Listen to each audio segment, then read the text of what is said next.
मी झोपली होती आणि म्हणजे मला घसा पेन करत होता तर मी आराम करत होती. तर आई खूप मगासपासून निघाल्यापासून म्हणजे 15 मिनटं तरी ती मला सांगते चल जरा पप्पाने काहीतरी लावलं आहे ते काढायला जातो आहे तर चल बघायला चल.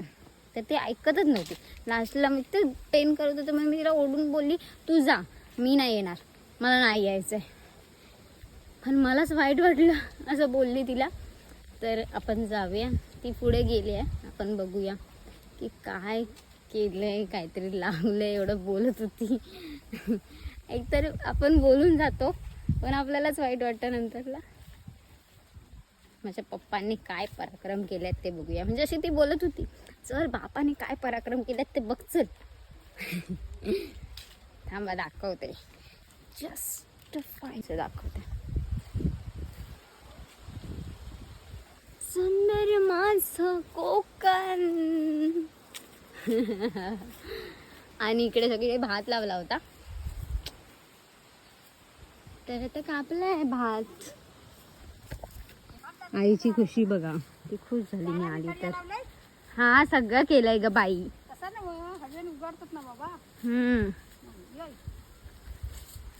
धड कधी आयुष्यात नीट बोलताच आलं नाही. प्रेमाने बोललं येत तर मला हल्ली उर्मटी झाली. मी उर्मटी माणूस पण मी शहाणी आहे.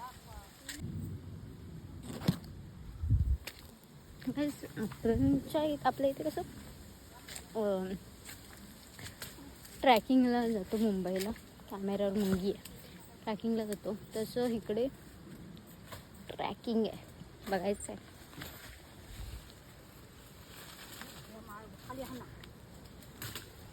खूप दिवसानंतर ब्लॉगिंग करते खरं तर. तुम्हाला आवडलं तर तुम्ही कमेंटमध्ये सांगाच मला. मी अधूनमधून प्रयत्न करेन की मी असं काही ना काही टाकत राहीन. आता सर्वीकडे जे वातावरण चाललं आहे ना ते काही आपल्या डोक्याच्या बाहेरचं आहे सर्व. कारण की पाऊस पडतो आहे आणि कोकणात तर खूप वारा सुटलेला आहे. पाऊस कमी पण वारा आहे. आई काय लावलंय बोललीस? रताळी. एवढं सगळीकडे रताळी लावल्यात. म्हणजे आपण रताळी बघायला आलो. किती छान दिसतंय बघा निसर्ग. हेच आपलं कोकण.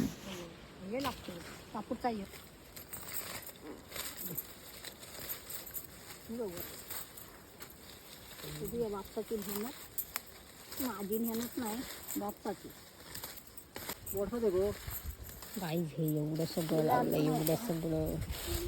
तुम्हाला पाहिजे तर एक रताळं 5 रुपये. बट मी कोणाला देणार नाही आहे.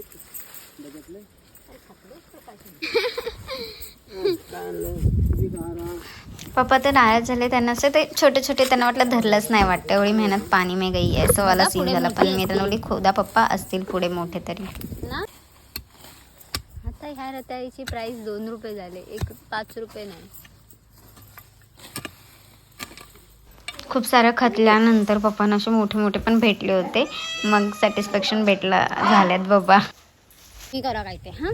तर मी खतत होती थोडा वेळ, त्याच्यानंतर निघाली तर थोडेसे काढल्याने आली. त्याला अजून अर्धा तास लागेल. तर मम्मा बोलते अरे यार कुठून जायचं आहे, गवतामुळे काय समजतच नाही. हां मम्मा बोलते तशी, म्हणजे माझी आईच कशी बोलते की संपला तुझा वेळ, एवढाच वेळ तुझ्याकडं.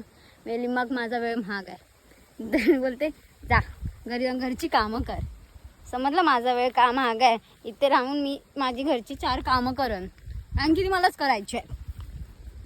चला बाय बाय, पुन्हा भेटू. लव यू. यार हे बघा काहीतरी लागलं. चलो बाय.